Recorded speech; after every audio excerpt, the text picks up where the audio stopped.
After I was kidnapped, my family was practically relieved. The kidnappers had gotten the wrong person. My older brother, Lucas, the one they meant to snatch, had escaped. When the police rescued me, blood was seeping from almost every pore, but I didn't cry. Didn't make a sound. I was diagnosed with emotional apathy. No emotions. I could no longer feel sad about anything happening around me. I felt freer than I had ever been. But later, they all regretted it. They cried, begging me to go back to my old self. When I was discharged from the hospital and returned home, the house was empty. Even the furniture had been moved out. Unable to reach anyone, I called our housekeeper Martha, only to find out they had moved. I went to the new address. My family was already seated at the dining table, ready for dinner. Seeing me walk in, everyone at the table looked a little uncomfortable. Why didn't anyone tell me you were moving? Oh, Lucas has been having nightmares lately, dreaming of being kidnapped. I thought maybe the old house wasn't good for him, so we found a new place, Mrs. Davis said, as casually as if discussing what was for dinner. You're back just in time. Sit down and eat with us. The table was laden with all of Lucas's favorite dishes. My face was covered with thick bandages, and I limped when I walked. No one seemed to notice or care. The old me would have been devastated. But now, I felt nothing. My emotions were gone. Seeing me calmly sit down, Lucas suddenly leaned over. I've been so scared these past few days, I didn't even dare to go out so I couldn't visit you. Mom and Dad were worried I'd get kidnapped too, so they stayed home with me. You don't blame me, do you?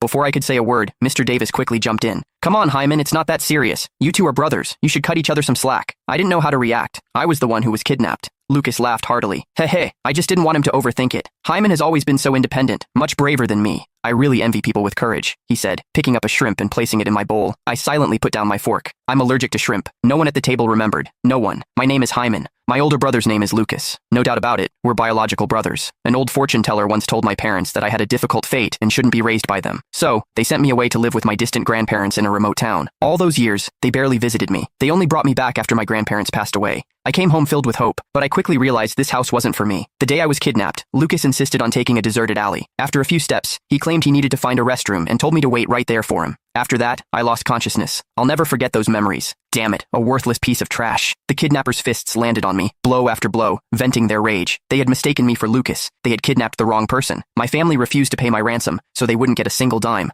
I was starved for 3 days, tortured for 3 days. My throat was raw. I couldn't even scream anymore. When the police burst in, the kidnappers were about to strip me. Blood blurred my vision, but I still strained to open my eyes, looking behind them. No one from my family had come. I wanted to cry, but no tears would fall. The doctor said I had post-traumatic stress disorder, manifesting as a loss of emotions, medically known as emotional apathy. The hospital room was empty. After the investigating police officers left, no one else came. At the dinner table, they treated me like I was invisible. After I was kidnapped, my family was practically relieved. The kidnappers had gotten the wrong person. My older brother, Lucas, the one they meant to snatch, had escaped. When the police rescued me, blood was seeping from almost every pore, but I didn't cry. Didn't make a sound. I was diagnosed with emotional apathy. No emotions. I could no longer feel sad about anything.